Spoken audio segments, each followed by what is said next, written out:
La chute de Luanda Majer. Écoutez maintenant l'histoire de Luanda Majer, un guerrier dont le nom résonnait autrefois dans les plaines.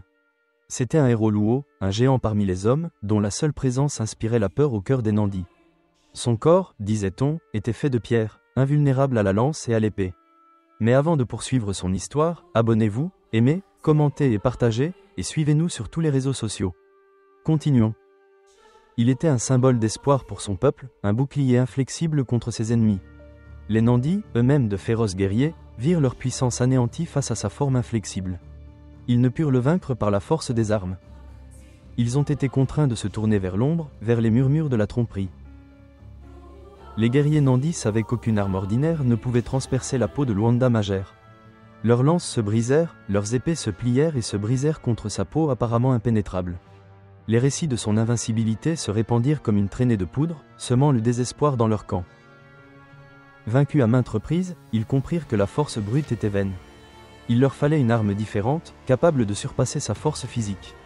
Le conseil des anciens Nandi se rassembla, le visage sombre, la voix basse. Après des jours de délibération, un plan perfide commença à prendre forme. Ils offriraient à Luanda Majer une épouse, une femme de sang Nandi. Un cheval de Troie, vêtu de beauté, offert en symbole de paix. Cela pourrait apparaître comme un geste de réconciliation, un pont construit au-delà d'années de carnage. Mais sous la surface se cachait un piège venimeux, conçu pour abattre ce guerrier apparemment invincible. La femme choisie pour cette tâche périlleuse s'appelait Marianne. Elle était jeune, d'une beauté saisissante qui pouvait désarmer même les plus méfiants. Mais sa véritable force résidait dans son intelligence, son esprit vif et sa loyauté indéfectible envers son peuple. Elle comprenait la gravité de la mission et l'immense risque encouru. Son cœur était lourd, mais sa détermination était inébranlable. Elle allait infiltrer le camp Luo, gagner la confiance de Luanda Majer et découvrir sa faiblesse. Elle avait été soigneusement préparée, avait appris la langue et les coutumes Luo.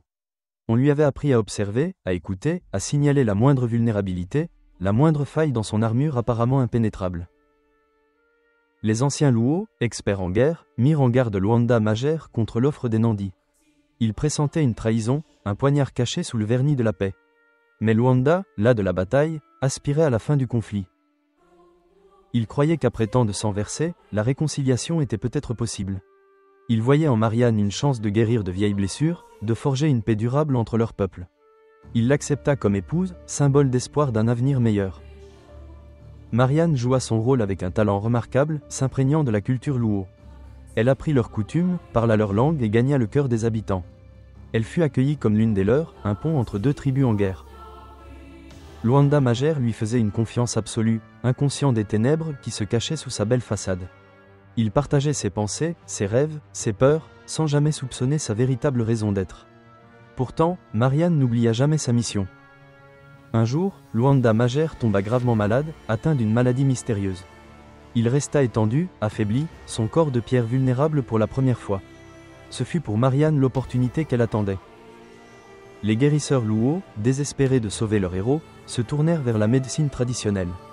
Ils croyaient que l'ombre d'une personne était liée à sa force vitale, reflet de son être intérieur. Ils commencèrent à appliquer des remèdes à base de plantes sur son ombre, espérant apaiser la maladie. Marianne, observant attentivement, saisit sa chance. Sous prétexte de l'aider, elle pratiqua une petite incision, presque imperceptible, dans son ombre. À sa grande surprise, du sang coula de la coupure, un liquide sombre et visqueux. Le secret fut révélé, l'ombre de Luanda Majer était sa seule vulnérabilité. Le guerrier invincible, l'homme de pierre, pouvait être blessé par son reflet éthéré. La vérité fut révélée. Sous le couvert de l'obscurité, Marianne s'éloigna de Luanda. Elle retourna au camp Nandi, le cœur battant à tout rompre, mêlé de peur et de triomphe. Elle portait en elle le secret qui pouvait abattre le puissant Luanda Majer. Les guerriers Nandi, apprenant la nouvelle, se préparèrent à une attaque nocturne. Ils avançaient furtivement, leurs lances aiguisées, le cœur rempli d'un espoir désespéré. C'était leur chance de vaincre enfin le héros Luo et de mettre fin à ce long et sanglant conflit. Luanda Majer, affaibli par la maladie, pressentit le danger imminent. Il se leva de son lit, le corps pétrifié et douloureux, l'esprit épuisé. Mais il n'abandonnerait pas son peuple. Il le défendrait, même affaibli. Les guerriers Nandi attaquèrent, leurs lances fendant les airs.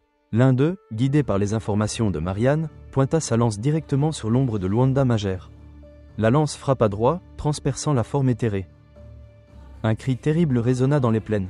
Le corps de pierre de Luanda Mager commença à s'effondrer, ses forces déclinant, sa force vitale s'épuisant. Le guerrier invincible tomba, son esprit s'élevant vers les cieux. Le lieu où Luanda Mager est tombé est aujourd'hui vénéré comme un sanctuaire sacré. C'est un lieu de commémoration, témoignage de son courage et de son sacrifice. On dit que le sol y est imprégné de son esprit, rappelant son héritage durable.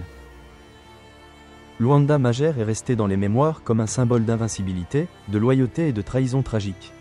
Son histoire est un avertissement, un rappel que même le plus fort peut être vaincu par la tromperie. C'est un héros, une légende, gravée à jamais dans le cœur du peuple Luo. Son histoire se transmet de génération en génération, par la tradition orale, les chansons et la littérature. Les enfants découvrent sa bravoure, sa force et la trahison qui a conduit à sa chute. Son nom est synonyme de courage et de sacrifice. Son corps de pierre est interprété comme un rappel que même les plus forts d'entre nous ont des vulnérabilités. C'est une leçon d'humilité, une reconnaissance que la véritable force ne réside pas dans l'invulnérabilité, mais dans la résilience et le courage d'affronter ses faiblesses. Son nom perdure dans le folklore, la musique, les poèmes et les pièces de théâtre kényans. Il est une icône culturelle, un symbole de résistance contre l'oppression.